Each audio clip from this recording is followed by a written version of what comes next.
Jadi saya akan review tentang hipotesis karena supaya sama pemahamannya. Jadi yang dibahas ini hipotesis untuk statistika.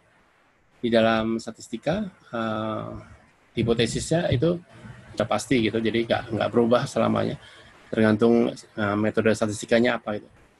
Nah, sebelum ke sana itu ada beberapa definisi yang mungkin harus dipahami.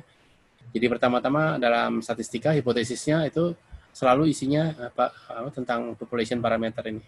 Jadi kemarin di awal ada population parameter. Nah, population parameter ini menurut ISO 3534 tuh simbolnya pakai alfabet Yunani ya. Sehingga dalam hipotesis statistika selalu simbolnya alfabet Yunani. Ini contohnya pakai mean, mu, ini huruf M-nya Yunani. Yang hijau ini mu-nya 42 ya.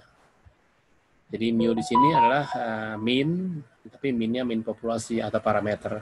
Nah, yang berikutnya yang warna pink ini proporsi, ini juga pakai huruf P, hurufnya Yunani juga. Ya. Jadi itu ini ada ISO-nya 3534 bahwa hipotesis statistika, ini beda dengan hipotesis di research question nanti di penelitian Anda, tapi khusus ini untuk statistika. Jadi pertama isinya pasti parameter populasi. Kalau parameter populasi simbolnya pasti alfabet Yunani. Gitu. Nah, ini contohnya. Jadi di dalam statistika hipotesis pun selalu berpasangan. Jadi ada H0, hipotesis 0 namanya, disingkat H0 ini. Dan nanti satu lagi ada H1 atau alternatif. Nah, sebelum ke sana, tadi saya katakan bahwa dia isinya tuh pernyataan populasi parameter. Jadi notasinya harus yang sebelah kiri, yang ini mu sama dengan 30. Nggak mungkin pakai X bar 30, karena kalau X bar itu dia sampel statistik. Nah, dalam hipotesis 0 atau 0 hipotesis ini, itu juga ada aturannya. Jadi pertama-tama dalam statistika, dia selalu dianggap true. Ya, setara dengan di pengadilan, until proven guilty. Jadi dia dianggap tidak bersalah sampai terbukti. Nah, sama, H0 itu selalu diasumsikan benar. Nah, kalau di pengadilan cari saksi, cari bukti. Kalau di statistika, cari data. Apakah datanya mendukung atau tidak mendukung. Di dalam H0 ini, itu simbolnya pun tertentu. Yaitu hanya boleh tanda sama dengan, tanda lebih besar sama dengan, atau tanda lebih kecil sama dengan. Jadi, hanya simbol ini yang boleh dipakai di H0. Nah, tadi karena asumsinya H0-nya benar, maka keputusan nanti itu boleh ditolak atau boleh tidak ditolak. Jadi may be rejected or may not be rejected. Nah, ini nggak boleh ngomong diterima, ya. Karena kan tadi udah diterima, udah benar, sehingga dalam pengujian hipotesisnya kita mencari bukti dalam arti cari datanya. Nah, dari hasil datanya apakah mendukung atau tidak mendukung. Jadi menolak apa tidak ditolak gitu ya. Ini penting sekali. Nah, tadi H0, sekarang H1. H1 simbolnya tuh hanya boleh tidak sama dengan, lebih kecil atau lebih besar. Jadi ini simbol ini hanya ada di H1, nggak boleh dipindah-pindah. Nah, H1 ini atau HA biasanya, ini adalah hipotesis research-nya, si penelitinya. Ya, jadi ini hipotesis yang akan dicoba dibuktikan oleh si peneliti. Ya. Jadi ada 3 simbol untuk yang H0, ada 3 simbol untuk H1. Sehingga kombinasinya ada 3 pasang. Tapi sebelum ke sana, ada definisi tentang error. Jadi kalau kita hipotesis, itu dasarnya probabilitas.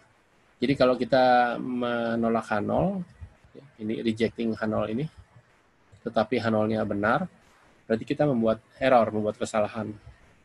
Nah, probabilitas membuat kesalahan ini di dalam statistika disebutnya error tipe 1 atau type 1 error ini. Jadi type 1 error ini probabilitas, bukan kesalahan.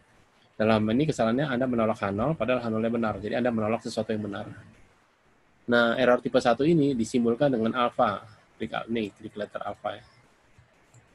Nah, letter alpha ini sering disebut significant level atau taraf nyata atau taraf signifikan. Ya. Jadi yang namanya alpha ini di Indonesia paling banyak 5% alfanya. Itu sebenarnya tingkat error ya, probabilitas errornya. Jadi errornya 5% gitu. Nah, tadi dari simbol pasangan lebih besar lebih kecil itu terbentuk 3 pasang hipotesis. Dan pasangan ini selalu seperti ini, yang ada sama dengannya itu selalu di bagian H0 ya. Jadi lebih besar sama dengan, itu juga H0, lebih kecil sama dengan H0, sama dengan H0. Nah, yang tidak ada sama dengannya itu selalu HA atau H1 ya, jadi lebih kecil, lebih besar, tidak sama dengan. Dan ini sifatnya komplementer ya, jadi kalau lebih besar sama dengan, komplementernya lebih kecil. Lebih kecil sama dengan, komplemennya lebih besar. Tidak sama dengan, komplemennya tidak sama dengan. Nah, dari simbol di H1 atau HA ini, kalau dia lebih kecil, itu disebutnya one tail. Dan ini tailnya yang lower. Jadi tanda lebih kecil ini seolah-olah menunjuk ke kiri. Yang lebih besar juga sama. Ini seolah-olah menunjuk ke kanan. Berarti dia ekornya atau sisinya sebelah atas. Nah, tetapi kalau tidak sama dengan, itu artinya bisa lebih kecil, bisa lebih besar. Sehingga namanya two tail. Two tail dalam arti dua sisi. Bisa kalau lebih kecil di sisi kiri, atau left tail, kalau lebih besar di sisi atas atau right tail. Nah, ini gambarnya. Nah, gambarnya seperti ini. Jadi, dari simbol HA atau H1-nya, kalau dia lebih kecil, itu left tail. Yang ini, yang gambar coklat, warna coklat ini. Itu adalah daerah penolakan H0. Jadi, nanti kalau hasil perhitungan statistika Anda masuk ke dalam daerah coklat, berarti H0-nya ditolak. Ini disebutnya region of rejection, daerah penolakan. Ya, di yang warna coklat ini namanya daerah penolakan. Nah, istilah tail-nya itu ini ekor. Jadi ini kurvanya, yang sebelah kiri ini coklat ini ekor kiri. Kalau yang lebih besar tuh ekor yang di sebelah kanan. Kalau tidak sama dengan itu bisa kiri, bisa kanan. Cuma bedanya dibagi dua, jadi separuh di kiri, separuh di kanan. Kalau ada lihat angkanya sih 0,025. Yang ini 0,05. 0,05. Di R Commander udah ada pilihan ya, jadi nanti ada pilihan ini one tail-nya mau lebih kecil, lebih besar atau tidak sama dengan tuh di R Commander ada. Nah, dalam setiap software itu pasti dihitung p-value. P-nya ini dari kata probabilitas atau nilai probabilitas. Ya. Jadi syarat H0 ditolak itu yang merah ini. Jadi H0 ditolak kalau nilai p-value-nya ini p-value dapat dari output dari software ya. Mau software Commander, mau software apapun juga pasti ada p-value-nya, dibandingkan dengan alpha. Nah, alpha ini tadi yang type 1 error tipe 1. Nah, di ilmu sosial biasanya pakai 5%. Nih. Di contoh ini kita akan, dan K7 ini itu variabel lamanya sekolah. Jadi dia dari mulai TK sampai lulus kuliah, itu di data ini rata-rata 16 tahun ya.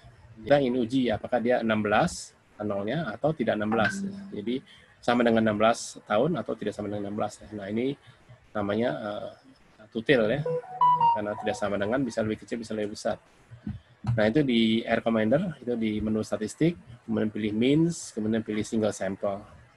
Nah, nanti Anda muncul layar seperti ini. Kemudian Anda pilih variabelnya. Di sini K7 itu variabelnya.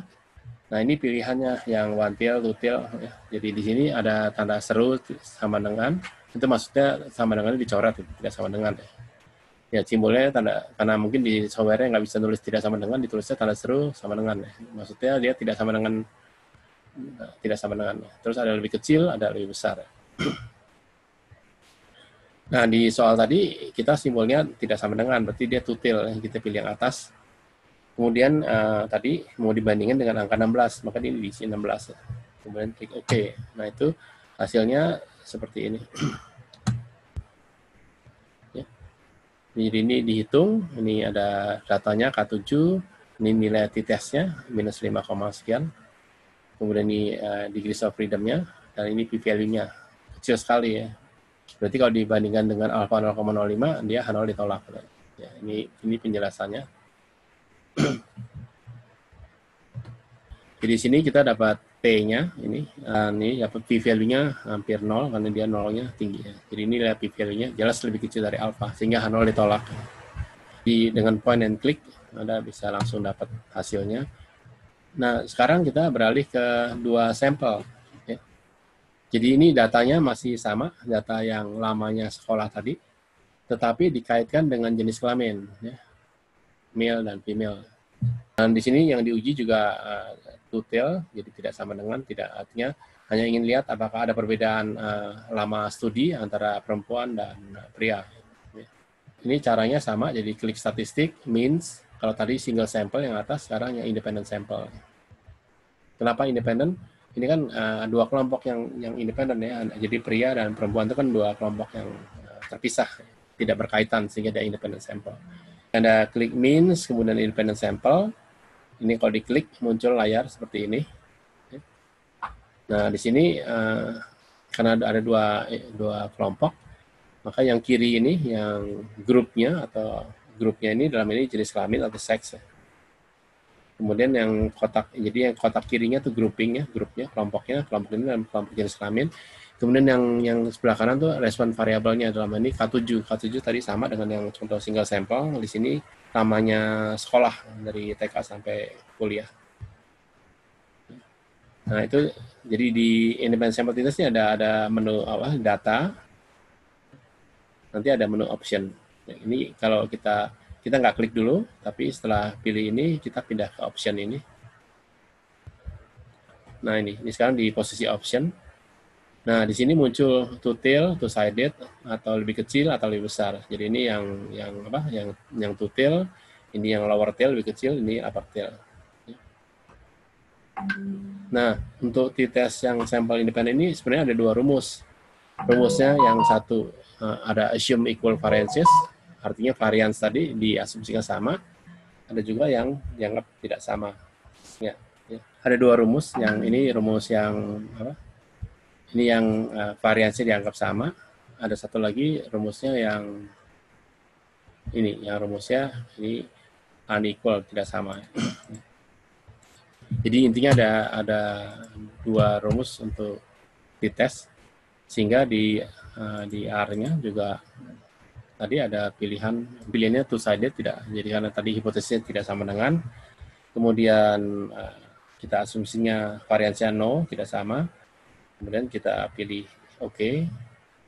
Nah, ini hasilnya seperti ini. Jadi datanya masih K7, lamanya sekolah, tetapi dikelompokkan menurut jenis kelamin. Nah, di sini ini saya tulis sebelah kiri. Jadi ini ada min kelompok male dan min kelompok female, ini yang saya tulis di sini. Jadi yang male-nya itu rata-ratanya lama studinya 15,64 tahun. Yang female-nya lebih rendah, 15,22. Nah, statistikanya T-nya tuh hasilnya 2,2. Nah, p-value-nya itu kecil ya, 0,027. Ini p-value-nya 0,02766. Kalau dibandingkan dengan 0,05 dia lebih kecil ya, sehingga H0 ditolak. Nah, kalau H0 ditolak berarti yang berlaku H1-nya. Jadi hipotesis kan ini. Jadi kalau H0 ditolak berarti yang berlaku yang H1 dalam hal ini rata-rata lamanya sekolah untuk pria dan perempuan itu tidak sama. Jadi itu materinya yang untuk hari ini tentang uji hipotesis. Jadi sekarang sesi tanya jawab kalau. Jadi dasar hipotesis itu statistika, ini dasarnya logika di teori logika yang istilahnya reductio ad absurdum. Ini mungkin bahasa terjemahan simpelnya pembuktian tidak langsung dari yang tidak jelas direduksi sehingga jadi jelas. Ya. Ini logika, kalau di teori logika dasarnya hipotesis itu istilah ini. Jadi kita membuktinya tidak langsung. Ya itu kalau mau tahu kenapa disebut ya, diterimanya nggak boleh. Ini gambar burung bango dan bayi. Ada hubungannya nggak? Ini apakah burung bango melahirkan bayi atau bayinya melahirkan? Jadi ini ada paper, ada yang bikin menghitung korelasi. Korelasi, ya. Dan hasilnya signifikan. Signifikan ya. Yang maksud saya kalau Anda hanya melihat dari sisi data ya bisa saja terjadi. Bisa korelasi. Nah ini ada penelitian. Ini p-value-nya kecil ya, 0,08. Jadi signifikan. Ini stok tuh burung bango, baby. Jadi ini di sini tulis bahwa artikel ini highly signifikan, ada korelasinya. Nah pertanyaannya, apakah burung bango melahirkan bayi? Jadi itu yang saya maksud. Jadi Anda nggak bisa main pasang variabel. Kalau data Anda bagus, mungkin secara statistik hasilnya signifikan. Tapi kan nggak ada teorinya gitu. Jadi tetap harus ada dasar teorinya. Jadi nggak boleh dipasang-pasang, dicoba-coba atau signifikan. Nah hasilnya Anda menggunakan statistika untuk sebagai alat bukti, nggak bisa. Ya.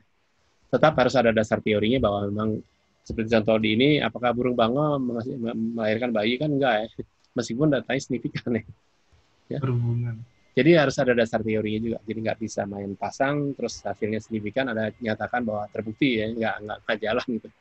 Jadi hari ini sampai di sini. Ya oke, sampai besok.